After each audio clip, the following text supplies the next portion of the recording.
अरे भाई साला आया हाथी लेकर अपना खेती का बर्बादी कर दिया।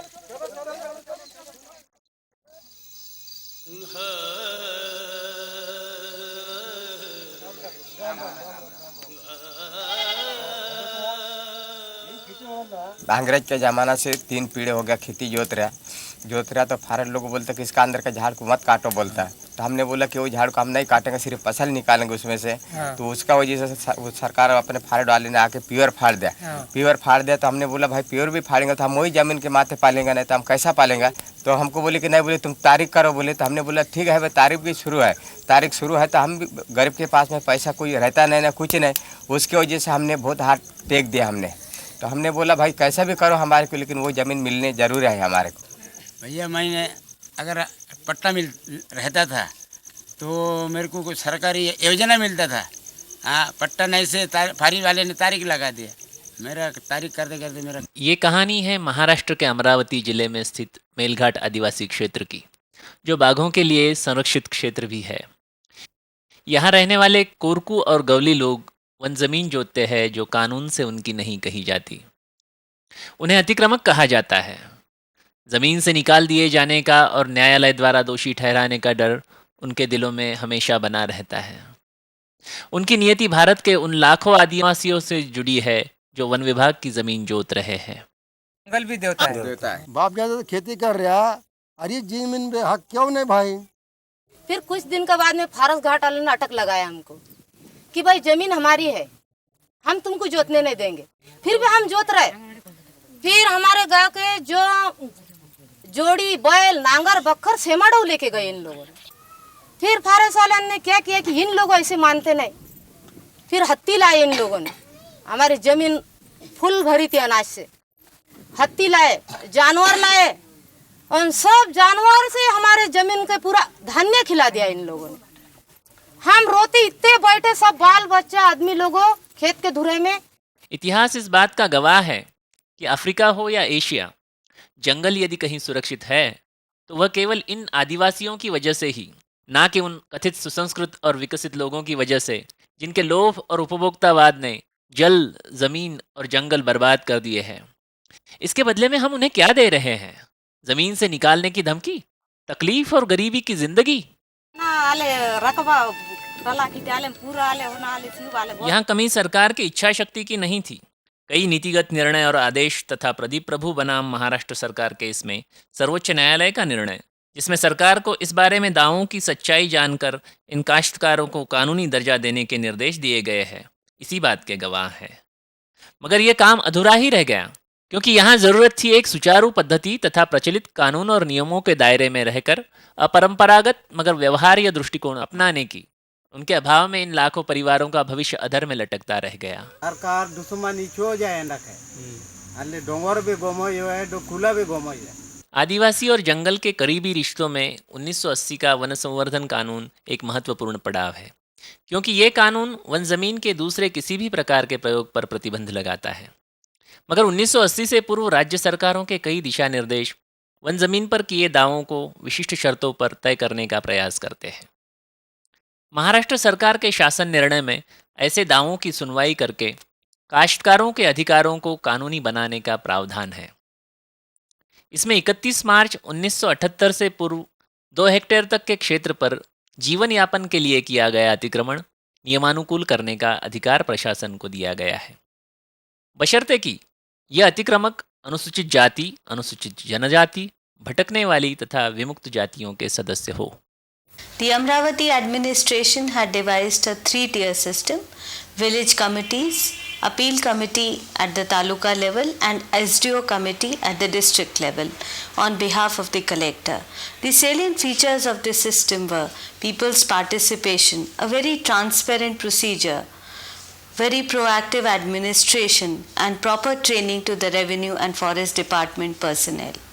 There was an attempt to resolve the issue of regularization of encroachment on forest land in 1978.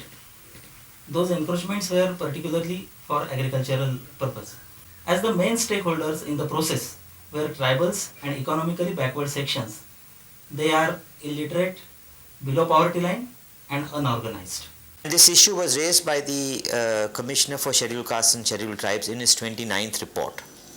And what he says is very poignant, that if the livelihood of a tribal living in the middle of the forest, living in nature and cultivating land in the forest is to be decided on the basis of whether a forest guard has made an entry in his primary offence register or not.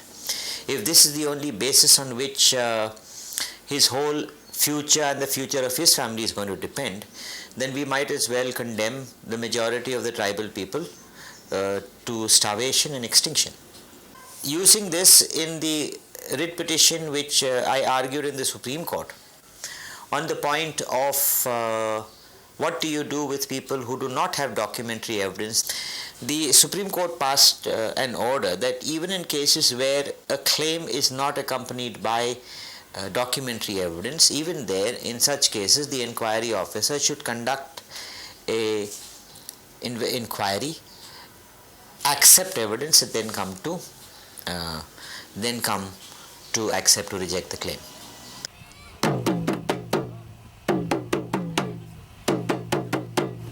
सुनो सुनो सुनो गांव वाले सुनो, अगले सोमवार 10 तारीख को अपने गांव में ग्राम सभा रखा है। वन जमीन पे जिनके खेत है उन्होंने और सारे गांव वाले ने उपस्थित रहना है। जिसके बाप दादा 25 बरस पहले से खेती कर रहे थे उन्होंने अर्जी देना है और साथ पास में कागजात होगा तो वो भी देना है। भाई और बहनों, 1978 के पहले वन जमीन पर जिन लोगों के अतिक्रमण थे या आज है, ऐसे लोगों की अर्जी लेने के लिए ये ग्राम सभा अपन ने बुलाई है।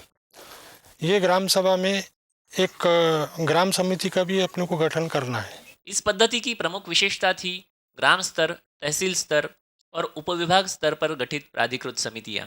ग्राम स्तरीय समिति में सरपंच, पुलिस पटेल, पटवारी, ग्राम सेवक, वन रक्षक तथा ग्राम सभा द्वारा चुने गए बड़े बूढ़े लोग और स्वयंसेवी संस्थाओं के प्रतिनिधि समाविष्ट थे। इस समिति ने न केवल दावे प्राप्त किए बल्कि अतिक्रमकों की सूची बनाकर उन्हें अर्जी तैयार करने में मदद भी की। उसने कागजाती तथा स्थितिजन्य सबूतों की भी जांच की।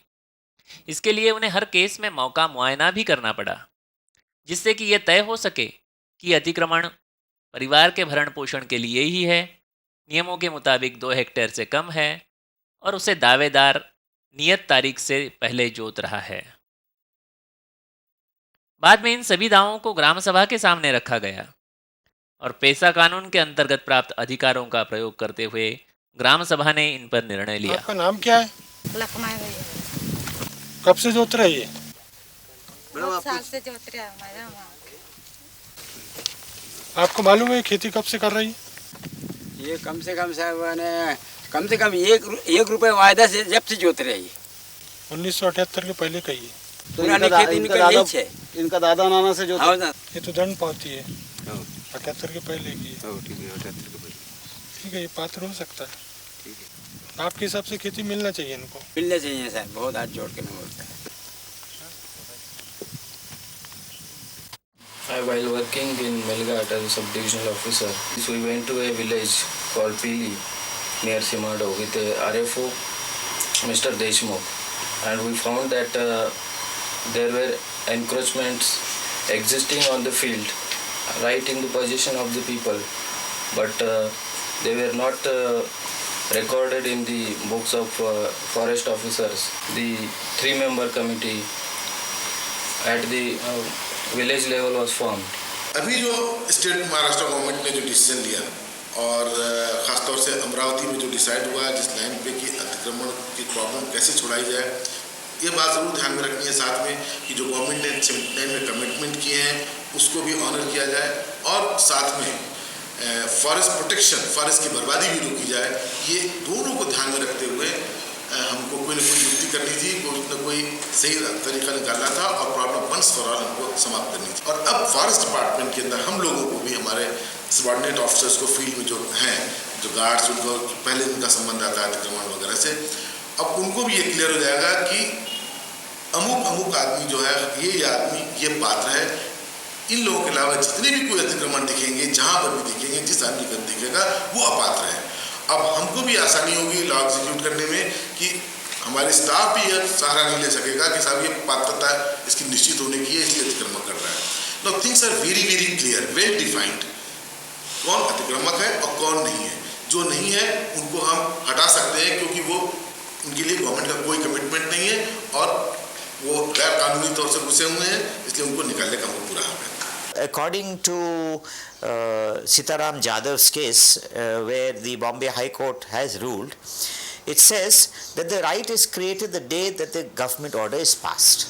We are dealing with communities who are fragile communities and for whom the denial of a right will have, it's not a denial of a property right which takes place in a civil court, etc. It's denial of the right to life, and denial of the right to life means denial of a livelihood right and a right to live with dignity. What has happened post that order of the Supreme Court, the Panchayat's extension to the scheduled areas came into being, the role of the Gram Sabha was clarified, the creation of a structure of participatory democracy came into being. Sociologically, there is a way of verifying a period, and the Gram Sabha in a way being the best place where evidence can actually be verified. Almost all states, that means tribal movements in Gujarat, in Rajasthan, in Madhya Pradesh, in Chhattisgarh, in Orissa and Andhra Pradesh, are arguing with their state governments and saying that please also pass orders on the following the pattern of the Maharashtra order.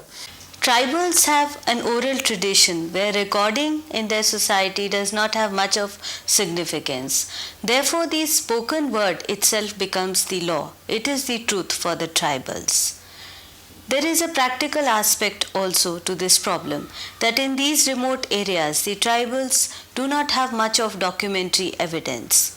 Therefore, adducing circumstantial evidence by way of field inspections and taking opinion of the village elders regarding the periodicity of encroachment, the factum of possession and subsisting cultivation becomes very crucial by way of the Gram Sabhas.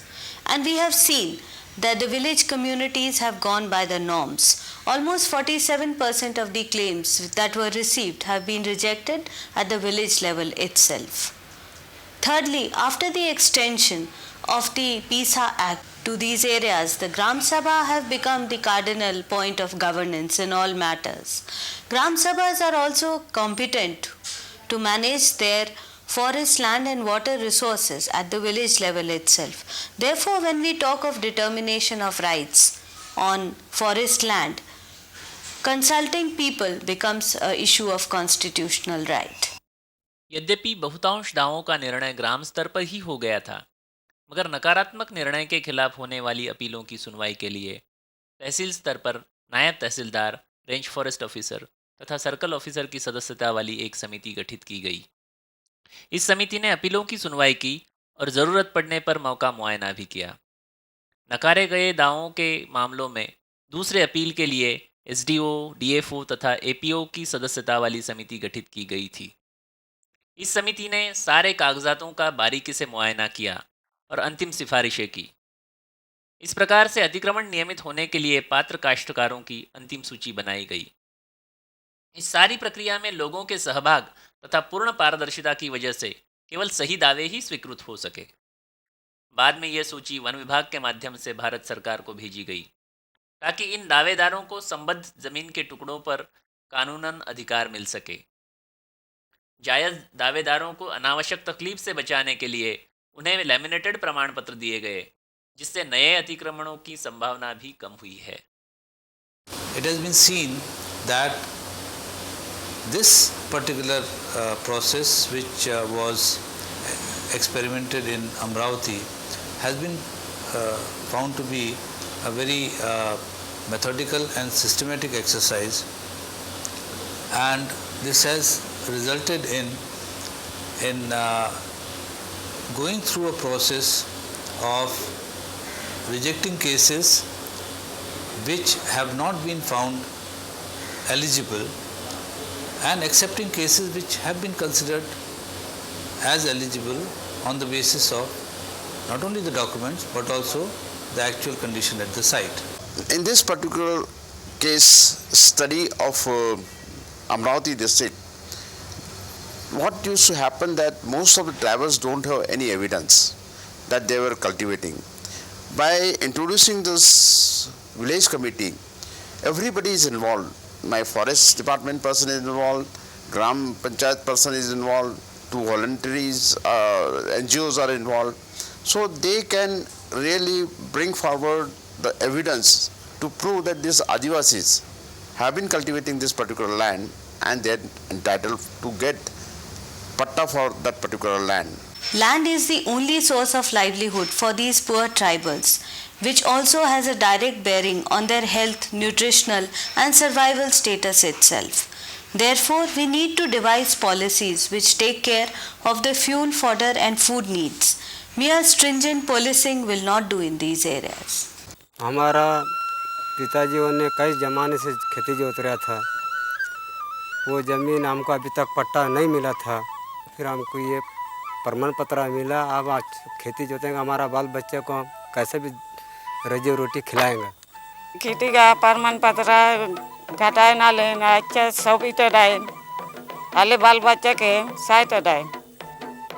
परम पीढ़ी से खेती जोत रहे, आज तक हमको पट्टा नहीं था, अब ये प्रमाण पत्र मिल रहा है, हमारे को कुछ फायदा होंगे, हमारे बाल बच्चे पलेंगे, हम भी पलेंगे। जमीन होना